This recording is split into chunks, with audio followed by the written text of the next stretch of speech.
Hey guys, today I'm going to talk about tracking our macros and calories in order to reach some type of fitness goal. So it is very intimidating for some people when they think about weighing and measuring their food and logging it into some type of app and keeping track of what they're eating. But really, to see progress and to make sure you're making progress, it's the best way to go. So I'm going to show you today that it is not as intimidating as you think. You will only need a simple food scale, which I got this for less than $15 on Amazon.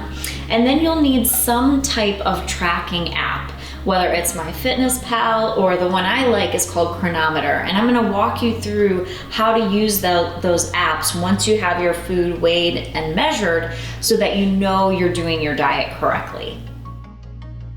So the tracking app that I like is called CRONOMETER, and you'll want to just get the free version on your app store. It looks like a little apple.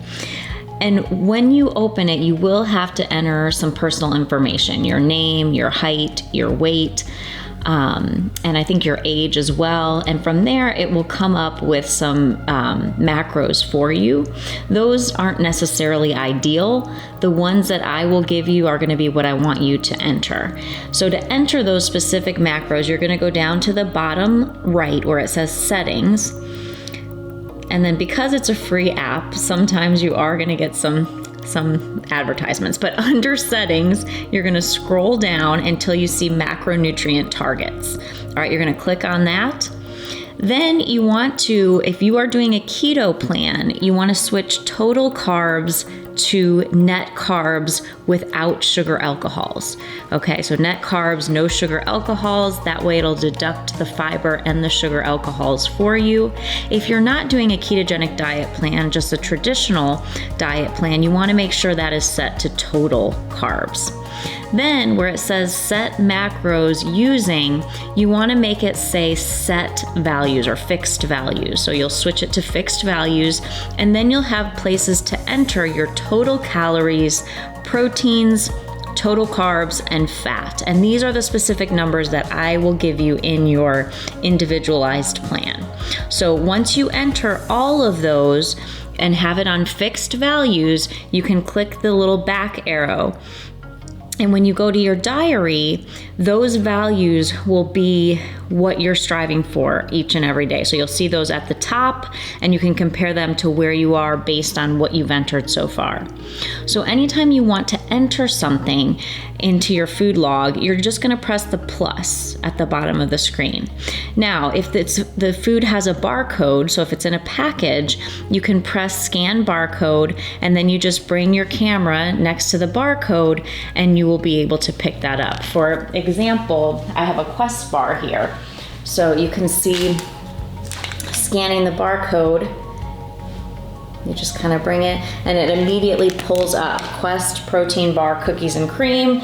You could click on that, 1 bar, and then you just press add to diary. So that's really simple if you have something with a barcode.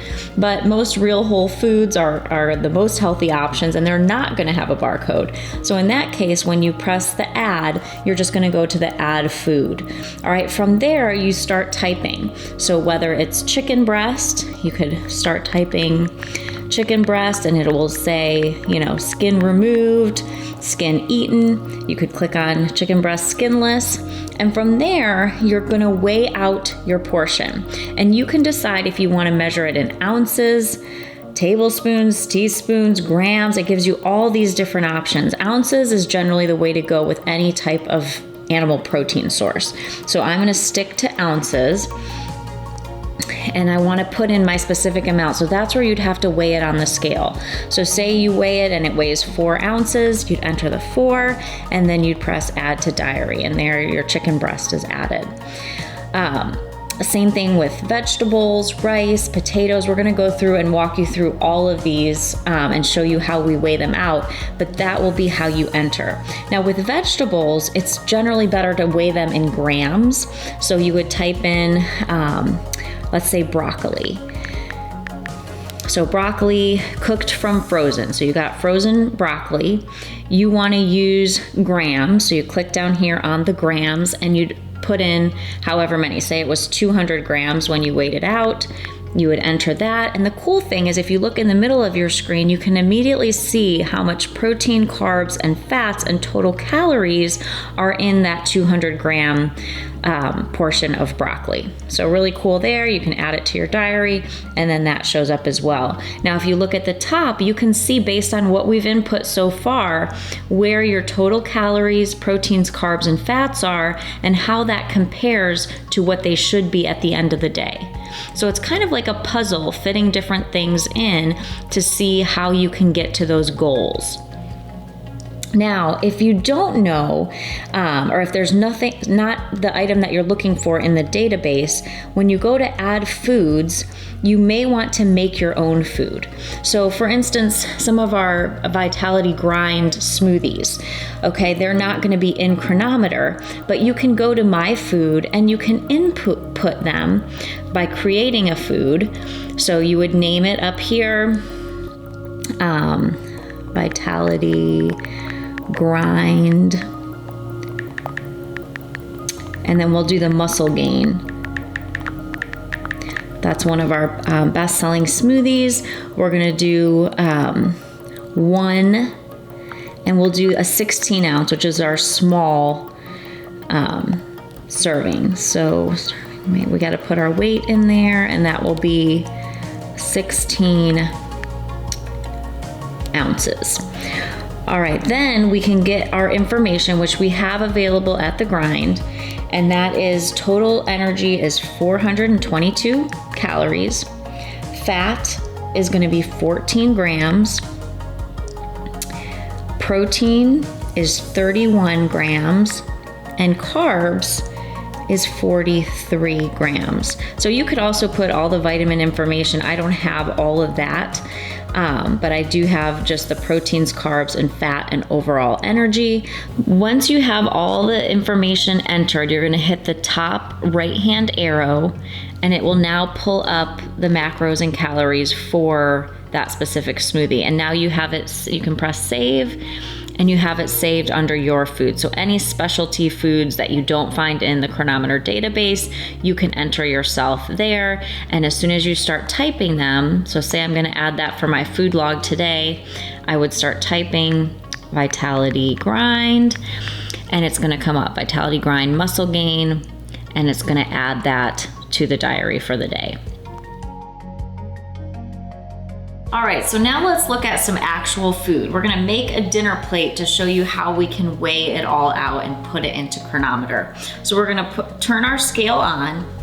For most food, you're gonna wanna weigh it after it's cooked. So this is all cooked meats that we've done in our food prep. Tonight we're gonna do chicken. So I have my scale zeroed out and it's set to ounces because I like to weigh meat in ounces. And we're gonna put on our scale the amount that we need, which generally a 4-ounce portion is a pretty good portion. This one's 4.2, so awesome. That's what I'm gonna use. I'm gonna put that on my plate. I'm gonna enter it into Chronometer by going to chicken breast and then putting it 2 ounces and entering 4.2 ounces. From there, we wanna add some asparagus. Now with vegetables, generally you weigh them in grams. So you're just gonna change the units to grams on your scale, and then you can add the asparagus. Like this is steam in the bag asparagus, nothing fancy, but I wanna try for about 100 grams of asparagus. So this is gonna be about perfect. 102 grams. I'm gonna add my asparagus to my food log, make sure it's in grams, put 102, and then I'm gonna set that on the plate. Next, I wanna do some potato, okay? So this is a sweet potato I've done in the microwave. Again, it's already cooked. So for this, most likely you're gonna wanna weigh it in grams as well. I would cut off anything you're not gonna eat, and then we'll see how much this is basically 300 grams of sweet potato. All right, so if that's a good portion, you're gonna then enter that into Chronometer and set it on your plate. Okay, so that's one way you could fill your plate. If this is meal prep, you could put this in a plastic container and take it to work. If you needed some fat with that, you could weigh out the butter, or usually we do butter or olive oil in a tablespoon. So again, I would just measure it out, make sure it's a level tablespoon, and then add that to the potato or asparagus. One thing to think about with fats is they're very easy to overdo even when you're weighing and measuring. So a lot of times we'll say a tablespoon of butter or a tablespoon of nut butter. Well, a tablespoon is a flat tablespoon. So here's an example of almond butter. Okay, when you are putting a tablespoon of almond butter into your food log, make sure that it's not a heaping tablespoon, you guys. It makes a big difference. So you can kind of get it like this. You can make sure there's not a lot on the sides, and that's what we're looking for. Okay, now you can kind of enter a level tablespoon into your food log. Remember, those fat calories add up very quickly, so nut butters can be very challenging and easy to overdo. If it's something like an apple, same thing. We're just gonna set it on the scale, make sure it says grams, and then we can see, okay, this apple weighs 284 grams. Whereas you could also just put like a large apple in there, but it's not gonna be as exact as if you do actually weigh it out on the scale. Rice is another thing I like to cook first. So you could steam your rice, you could put a bowl on your scale and then press the 0 button. So we zero out the bowl. So we're starting again from scratch, and then you can just add the rice to get to however many grams of rice that you want. So again, this has already been cooked. There we have about 100 grams of cooked rice. Very easy to add into Chronometer. Same thing if you have like ground beef. Again, this is something that we food prep in bulk on the weekends. Easy to zero out your bowl there. And then you're just gonna add the ground beef to the bowl. I would set it again to ounces because it's protein. So your scale should rotate between ounces and grams. And then you can just get the portion size. Usually about 4 to 5 ounces, depending on your goals, depending on your body size, is what you're gonna want in a meal. So you can fill that up in the bowl, and then if it's part of your meal prep, of course, you could just put it in to a Tupperware container. This is about 5 ounces of ground beef. Another little picky thing, if you are gonna do something snacky like potato chips or tortilla chips, it's very easy to do them, but also to overdo them. So make sure you weigh them out. So again, zero your scale. This is something you'd most likely weigh in grams. Once it's there, you can either put a bowl again and zero the bowl, or you can put them right on your scale to make sure that you're not overdoing your portion of potato chips. And again, because this has a barcode, you can just scan the barcode into Chronometer. Okay, and so you just make sure they're on the scale. Here's what about 50 grams of Tostito chips looks like. So it really is not hard once you get the hang of it, guys, and you get really good at being able to eyeball things after a while. Like once you've weighed out 4 ounces of chicken breast for a week or so, you're gonna know what that looks like just by memory. Or if you're out to eat, you'll be able to say, wow, I think my steak was about 5 ounces of steak, and then that's easy to enter in Chronometer. Lots of restaurants will already be in Chronometer. So if you're out looking at like a chain like Chick-fil-A, they'll have the Chick-fil-A sandwich, the nuggets, all of that stuff you can easily log that way. Some things aren't, so you can, like I said, just eyeball your portions when you go.